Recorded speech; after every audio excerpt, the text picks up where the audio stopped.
বন বিভাগৰ নতুন পদ কেতিয়া আহিব বা ফৰেষ্ট ডিপাৰ্টমেণ্টৰ নতুন পদ কেতিয়া আহিব আপোনালোকে শুনিয়ে থাকে ইউটিউবাৰবিলাকে ভিডিঅ' নন ষ্টপ ভিডিঅ' বনাইছে ফৰেষ্ট ডিপাৰ্টমেণ্টৰ নতুন পোষ্ট ওলালে নিউ ভেকেঞ্চি আহিলে মাননীয় মুখ্যমন্ত্ৰী ক'লে কেতিয়া দিব কেতিয়া নহয় মই আজি ৰিয়েলিটিটো ক'ম যে বন বিভাগৰ ফৰেষ্টৰ যিটো আপোনালোকৰ ডিপাৰ্টমেণ্ট আছে তাৰ পোষ্ট কেতিয়া আহিব একদম সঠিক কথা ক'ম আৰু এইটোৱে ফিক্সড হয় আপোনালোকে চাই ল'ব হয় না নহয় মই মিছা কথা আপোনালোকৰ আগত একটাও নকওঁ আৰু মই ফেক কথা আপোনালোকৰ আগত নকওঁ এতিয়া কথাটো আহি যায় যে বন বিভাগৰ পোষ্ট কেতিয়া আহিব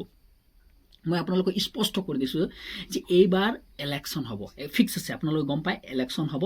গম পাইছেনে ২৬ত ইলেকশ্যন আছে ফেব্ৰুৱাৰী মাহলৈকে ফেব্ৰুৱাৰী মাৰ্চ মাহৰ ভিতৰত ইলেকশ্যন হ'ব মাৰ্চ এপ্ৰিল এনেকৈ ইলেকশ্যন হ'বই ফিক্স কথা আছে এতিয়া কথাটো আছে আপোনালোকে এটা কথা যে বন বিভাগৰ পোষ্টটো কেতিয়া আহিব এতিয়া চোৱা আছাম পুলিচৰ কালি আপোনালোকে গম পাইছে যে মাননীয় মুখ্যমন্ত্ৰী অফিচিয়েলি বুলি ক'লে হয় মাননীয় যেতিয়া মুখ্যমন্ত্ৰী ক'লে যে ৪,০০০ পোষ্ট আহিব বুলি অসম আৰক্ষী ডিপাৰ্টমেণ্টৰ গম পাইছে কিন্তু এইটো কোৱা নাই যে বন বিভাগৰ পোষ্ট আহিব কিন্তু এটা কথা স্পষ্ট ক্লিয়াৰ আপোনালোকে ভাবি লওক যে যেতিয়া আৰক্ষী বিভাগৰ পোষ্টটো আহি যাব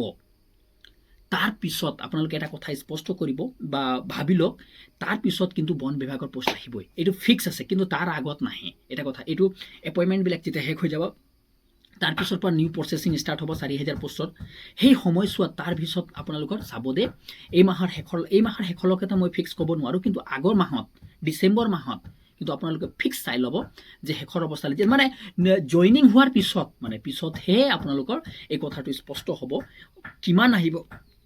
সেইটো কথাটো মই ফিক্স ক'ব নোৱাৰিম কিন্তু এটা কথা স্পষ্ট যে আপোনালোকে বন বিভাগৰ পোষ্টটো এবাৰ দেখাটো পাব ফিক্স আছে তেতিয়াহ'লে ধন্যবাদ ভিডিঅ'টো যদি ভাল লাগিলে অন্য গ্ৰুপত শ্বেয়াৰ কৰিব নাপাহৰিব চেনেলটো ছাবস্ক্ৰাইব কৰিব নাপাহৰিব